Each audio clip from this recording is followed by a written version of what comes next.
In this training, we will be addressing project monitoring. We'll talk about what this requires, if it applies to your project, and how to stay in compliance. What is monitoring? Monitoring is how the state verifies programmatic and financial progress reported by a grantee. The term monitoring describes both the broad overall system of reviewing the use of project funds and the more specific day-to-day review processes that assure a grantee is in compliance with all state and federal requirements as they meet the goals and objectives of the grant agreement. What is technical assistance? Monitoring is almost always carried out with technical assistance.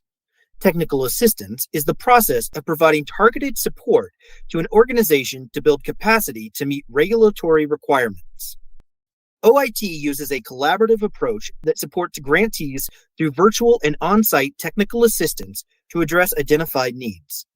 In some cases, these needs are identified through the monitoring process, but it is very common and encouraged for grantees to reach out to their OIT grant manager for assistance with compliance and reporting during any part of the grant cycle. Why does the OIT monitor grants? Both federal and state fiscal rules and regulations require that OIT establish and carry out activities that will track, document, and measure the use of grant funds. The purposes of monitoring are to document the work OIT and its grantees are doing, to ensure that the grantee agency is meeting programmatic and financial requirements, and to identify technical assistance needs. Monitors will compare on-site project status and progress to the project plan and submitted reports. This is to ensure that the project is completed on time, on budget, and per the approved project plan. Don't be surprised. Most monitoring results in some requests for clarifications. The OIT will work with grantees to resolve any findings. OIT's philosophy is to work collaboratively with an agency to identify and correct any problems. That said, a grantee's continued inability or unwillingness to meet grant requirements may result in a range of actions, from the establishment of special conditions to termination of a grant award. There are different types of monitoring. The monitoring processes occur along a continuum from limited scope monitoring to comprehensive monitoring. Limited scope monitoring reviews specific components of a project and can be performed via remote or on-site monitoring. During the grant period of performance, the state will spot check financial documentation and project progress. Comprehensive monitoring is an in-depth review of all aspects of a project. A comprehensive visit often requires thorough preparation, substantial documentation, and follow-up.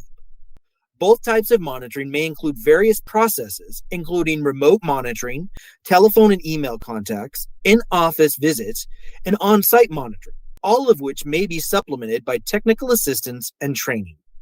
Let's take a look at the differences between desk monitoring and on-site monitoring.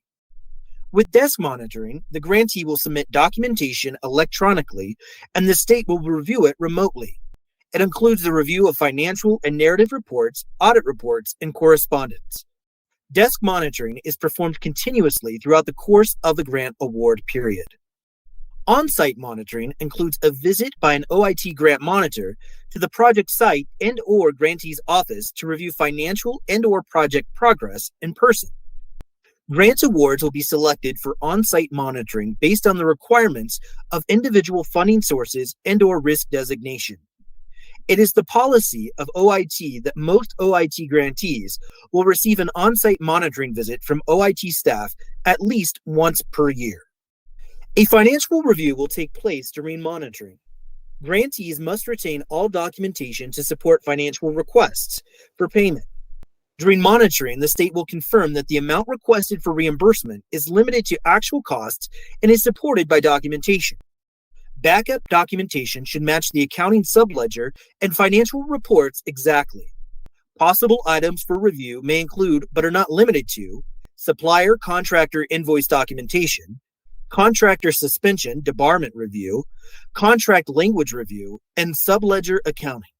Grantees must accurately describe project progress in quarterly project progress reports. Any delays should be communicated to the OIT grant manager immediately.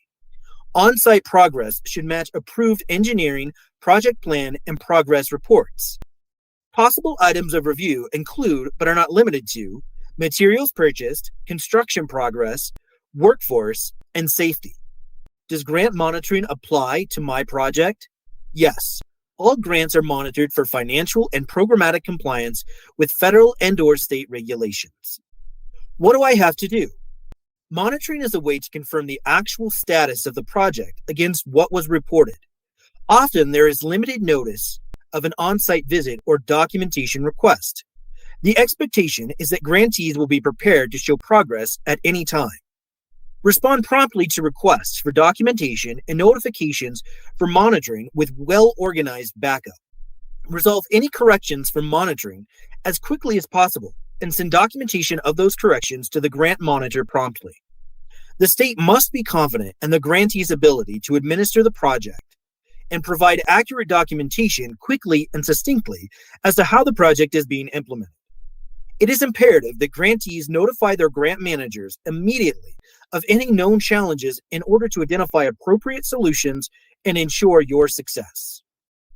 Thank you for your time today and your commitment to learning more about the compliance requirements around the Advanced Colorado Broadband programs. Please reach out to us with any questions at advance_cbo@state.co.us.